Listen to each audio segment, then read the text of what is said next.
Karena nanti ada agenda yang sangat penting dan nanti saya berikan informasi mengenai peluang-peluang yang bisa kalian informasikan ke nasabah kalian atau ke calon nasabah kalian. Baik. Yang pertama, saya soroti mengenai kondisi dari dolar Amerika, istilahnya greenback. Greenback secara perlahan namun pasti terus berada di level penguatannya. Ya. Saat ini kita bisa lihat dari indeks dolar atau DXY. Kemarin berada di level 102.54, pagi ini melonjak dia ke level 102.87. Faktor-faktor yang mendukung penguatan dolar Amerika adalah yang pertama, sentimen market yang sebelumnya bahwa akan ada pemangkasan tingkat suku bunga di bulan November sebesar 50 basis point, saat ini sudah mulai mereda. Ya. Dan kalau kalian perhatikan, di pekan ini kan banyak pernyataan dari petinggi pejabat Bank Sentral Amerika negara bagian yang rata-rata mayoritas mendukung pemangkasan tingkat suku bunga tidak seagresif kemarin. Kita tahu pertemuan kemarin dipangkas sebesar 50 basis point, ya. Dan para petinggi bersetuju akan ada pemangkasan kembali di bulan November, itu tapi hanya 25 basis point. Ini yang mendukung penguatan dolar Amerika. Di hari tadi juga ada FOMC meeting, ya, di mana Powell mengatakan bahwa peluang untuk memangkas tingkat suku bunga masih ada. Namun yang tadi saya katakan tidak seagresif pertemuan sebelumnya. Jadi saat ini menurut Fed Watch atau alat survei yang mengukur bagaimana kebijakan Bank Sentral Amerika, pada bulan November nanti akan dipangkas sebesar 25 basis point, itu sudah mencapai 84%. Ya, tapi hal tersebut, Powell kembali menegaskan hal tersebut akan bisa berubah tergantung rilis data inflasi nanti malam. Karena apa? Kita tahu nanti malam ada rilis data inflasi yang sangat penting. Ada CPI yang monthly, ada core CPI, dan ada CPI yang yearly-nya. Ketiganya diprediksi negatif US dollar. Ditambah lagi jobless claim, itu juga diprediksi negatif US dollar. Yang menjadi sorotan adalah CPI yang yearly-nya. Kita tahu inflasi Amerika saat ini 2,5%. Diprediksi turun menjadi 2,3%. Pak, bagaimana kalau sesuai ekspektasi dari 2,5 menjadi 2,3? Kita tahu target pemangkasan tingkat suku bunga adalah agar inflasi turun ke level normal di 2%.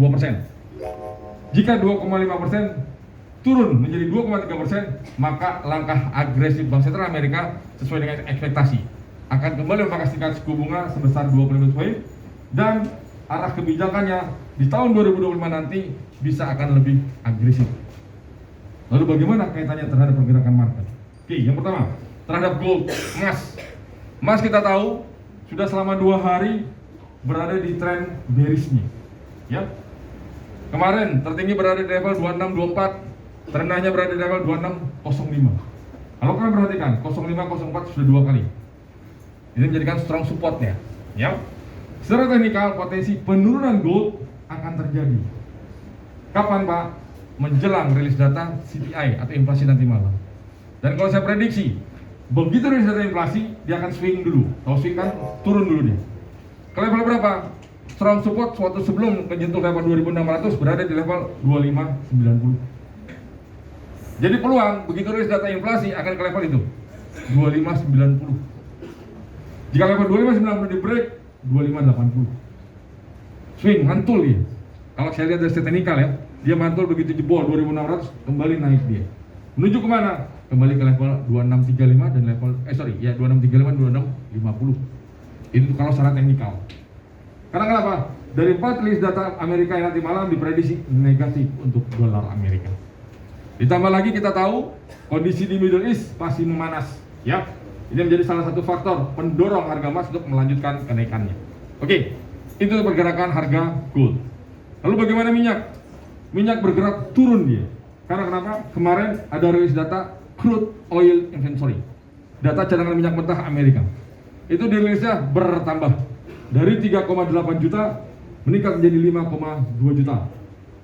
Ya, jika cadangan minyak mentah Amerika bertambah, ekspektasi permintaan akan berkurang. Ini yang menekan pergerakan dari harga minyak. Ditambah lagi, kita tahu kekhawatiran pasokan ini juga semakin menekan pergerakan harga minyak. Tapi antisipasi, kalau gejolak yang di Middle East semakin memanas, ya mereka pasti butuh yang namanya bahan bakar, pasti akan bisa mendorong harga minyak untuk melanjutkan kenaikannya. Oke, itu beli minyak. Sekarang kita coba beralih ke mata uang, forex, major rate, euro, pound sterling, Aussie serta yen. ya, euro melemah dia. Karena apa? Beberapa list data ekonomi Eropa negatif, ya. Ditambah lagi penguatan dolar Amerika semakin menekan pergerakan dari euro. Pound sterling juga sama, pound sterling melemah. Imbas apa? Prediksi bahwa Bank Sentral Inggris, Bank of England, diprediksi akan memangkas 50 basis poin pada pertemuan November nanti. Ini yang menekan pergerakan dari pound sterling. Untuk yen juga melemah dia. Karena kenapa? Perdana Menteri yang baru justru yang awalnya dinilai hawkish, justru saat ini adalah dovish. Ini yang menekan pergerakan dari mata uang yen. Aussie juga sama. Sempat menyentuh level 6,9, saat ini kembali ke level 6,7. Pelemahan Aussie karena apa? Penguatan dolar Amerika. Yang pertama, yang kedua, sikap dari Bank Sentral Australia yang diprediksi masih ragu-ragu akan wacananya mempertahankan tingkat suku bunga pada pertemuan di November nanti, dan peluang apakah akan ada pemangkasan tingkat suku bunga atau tidak, ini masih dinilai masih belum ragu-ragu, nanti belum jelas seperti itu ya. Ini yang menekan pergerakan dari Aussie. Sekarang kita coba beralih ke indeks saham. Nih, saham Amerika ketiganya ditutup positif. Dow Jones Industrial Average naik 1,71%, S&P ditutup naik 1,32%, dan Nasdaq ditutup naik 0,6%. Beberapa saham teknologi seperti Apple, Nvidia, dan Microsoft itu naik. Ini yang mendorong kenaikan dari indeks saham Wall Street di Amerika. Untuk hari ini diprediksi untuk saham Wall Street masih akan melanjutkan kenaikannya. Namun wait and see, akan rilis data inflasi nanti malam. Ya, Nikkei dan Hang Seng bergerak turun dia terbatas. Karena apa? Pemerintahan Cina yang diprediksi akan menambah stimulusnya, ternyata hingga hari ini belum ada kejelasannya. Ini yang kembali menekan pergerakan dari Hang Seng. Nikkei hampir mendekati level all time high-nya. Saat ini bergerak di level 39.800 dan diprediksi akan menuju ke level 40.000. Kita tahu all time high-nya berada di level 41.200 ya. Jadi potensi pergerakan Nikkei masih akan coba naik.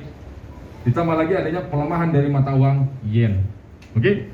Dan nanti malam kita akan kembali mengadakan webinar plus live trading mengenai rilis data inflasi Amerika. Jadi undang sebanyak-banyaknya calon nasabah kalian, dan kalau perlu kalian juga masuk di dalamnya. Untuk linknya seperti biasa saya akan share di grup. Oke, untuk market review saya saja, ada yang mau ditanyakan silakan.